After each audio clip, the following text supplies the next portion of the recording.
Biosfera no ar pela sustentabilidade do planeta.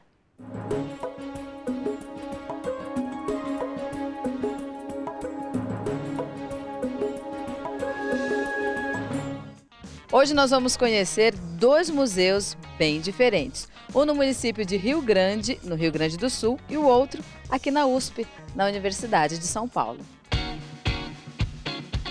O Museu Oceanográfico da Universidade de São Paulo foi inaugurado em 1988, com o objetivo de aprofundar-se nos estudos do ecossistema marinho. O Museu Oceanográfico da USP, ele é um serviço do Instituto Oceanográfico aqui, da Universidade de São Paulo, onde a gente tenta retratar um pouco e difundir a ciência e a oceanografia e as pesquisas desenvolvidas pelo Instituto Oceanográfico dentro da Universidade de São Paulo.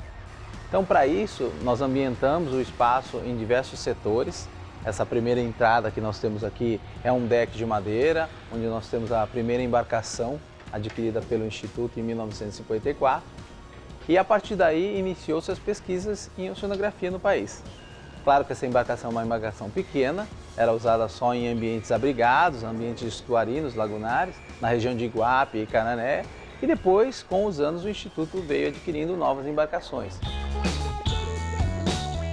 O museu mantém um acervo dividido em módulos que mostram a biodiversidade do mar, no globo terrestre, a origem da vida e dos oceanos. Bom, entrando no museu, a gente tem aqui o nosso primeiro objeto de estudo, que é esse globo, mostrando a imensidão azul, mais de 70% da superfície do planeta recoberta por mar e oceano, e que, por conta de todas as características desse mar e oceano, surge uma ciência chamada oceanografia. Por muitos anos se achava que o oceano era uma fonte inesgotável de recursos. Hoje já se entende que o oceano é uma fonte esgotável. E a grande preocupação hoje com os oceanos é, inclusive, com a poluição. O oceano é usado de uma forma muito irracional, se deposita todo o lixo no oceano, dejetos industriais são lançados no oceano, as pessoas não se preocupam com a grande massa da imensidão azul que nós temos hoje. E isso tudo um dia pode acabar.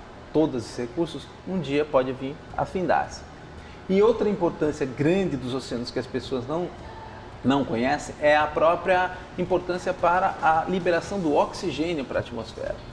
Por muitos anos se achava que a Amazônia era o pulmão do mundo, por se tratar de uma grande mata, com a produção de fotossíntese e liberação de oxigênio para a atmosfera, e isso fazia dela a importância devida. Ela tem a importância devida dela, mas não como o pulmão do mundo. Se nós formos comparar o oceano, onde a gente tem 70% da superfície do planeta recoberta por mar e oceano, e aqui, com organismos fazendo fotossíntese, liberando oxigênio e essa troca com a atmosfera, pulmão do mundo, mais certamente pode ser chamado o oceano e não a Amazônia. Nas pesquisas oceanográficas é possível conhecer diferentes áreas de atuação, como a geologia. Bem, a oceanografia é uma ciência multidisciplinar e bem mais complexa do que as pessoas imaginam, Por muitas vezes se achava que a oceanografia era o estudo de baleias, de golfinhos, tartarugas, mas não é só desses bichinhos bonitinhos que é feita uma ciência. A ciência é dividida em 4 áreas, uma delas é a oceanografia geológica, que estuda toda a topografia do fundo oceânico, a estratificação, do que é o sedimento no fundo oceânico, se é de areia, se é de rocha. E para isso a gente tem diversos equipamentos. Alguns deles estão aqui no museu, como esses pegadores de fundo ou busca-fundo. São equipamentos que retiram o sedimento do fundo oceânico para que você possa levar para o laboratório, para você peneirar, para você estudar a granulometria, ou seja, o tamanho desses grãos, e inclusive os organismos que vivem entre esses grãos de areia também.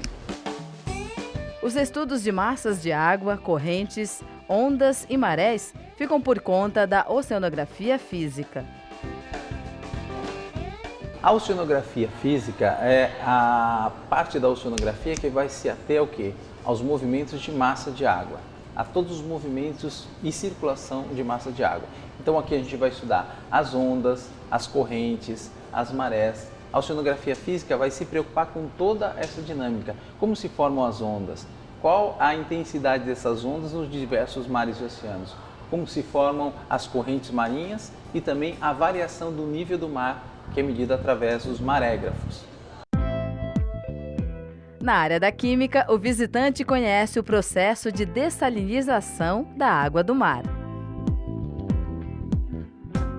A oceanografia química, ela vai estudar todas as características químicas da água do mar, ou seja, os gases dissolvidos, os sais. A gente sabe que hoje em dia existe quase que a tabela periódica química inteirinha na água do mar. Alguns elementos em grande quantidade e outros elementos em pequena quantidade, que a gente chama de elementos traços. Para vocês terem uma noção, aqui é a composição salina da água do mar. Em cada 1 litro de água do mar, nós temos aproximadamente 35 gramas de sal. A grande importância do sal a gente encontra no sal de cozinha, onde a gente tem o cloreto de sódio perfazendo aí mais de 86% dessa composição salina. Mas existem diversos outros sais nessa composição salina também. A água do oceano também serve para beber, até poderia ser utilizado para beber, para você beber, só que teria que se dessalinizar, você teria que tirar os sais da água do mar. E isso existe em equipamento de dessalinização que faz.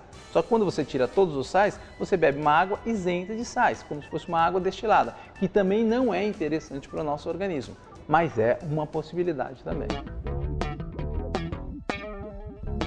Mas quando o assunto é a estrutura do ecossistema marinho, a área da biologia se encarrega da investigação.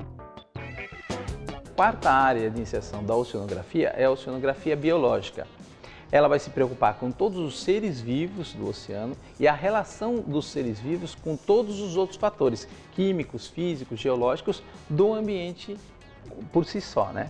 Então nós temos aqui diversos organismos marinhos que são divididos em alguns grupos. O grupo do plâncton, onde nós temos os organismos que não têm capacidade de natação para vencer uma corrente, uma onda, uma maré, eles são levados pela maré, pela onda. Nós temos o grupo do nécton, que já são organismos que nadam ativamente e têm capacidade de vencer correntes. E o grupo do bentos, que são os organismos que vivem aonde? No fundo oceânico, tem uma relação direta com o fundo oceânico. É claro que eles não estão todos bonitinhos, divididinhos, eles estão todos misturados, mas didaticamente a gente divide esses organismos para se facilitar o estudo. E o estudo também da relação deles com todas as características do ambiente. Para o estudo desses organismos, desses seres vivos no ambiente marinho, nós temos alguns tipos de equipamento. Para se estudar o plâncton, que são aqueles organismos que vivem flutuando e geralmente são microscópicos, nós utilizamos essa rede, chamada de rede Bongô, onde nós temos 2 malhas bem finas, como se fosse um coador de café, onde são retidos esses organismos também geralmente microscópicos. E no final a gente tem um copo coletor, onde nós levamos esses organismos para o laboratório para estudar a biodiversidade e a composição deles no ambiente. Para o estudo do nécton, do grupo dos organismos que têm natação efetiva para vencer correntes e ondas e marés, nós temos algumas redes. Uma dessas é essa aqui, a rede de espera. Essa rede serve para coletar os organismos que compõem o nécton.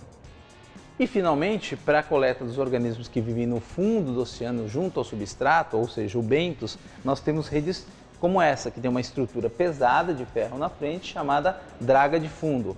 Ela se arrasta no fundo oceânico do substrato, revolve todo esse substrato e aí conseguimos coletar os organismos que vivem entre esses grãos de areia no substrato do fundo oceânico.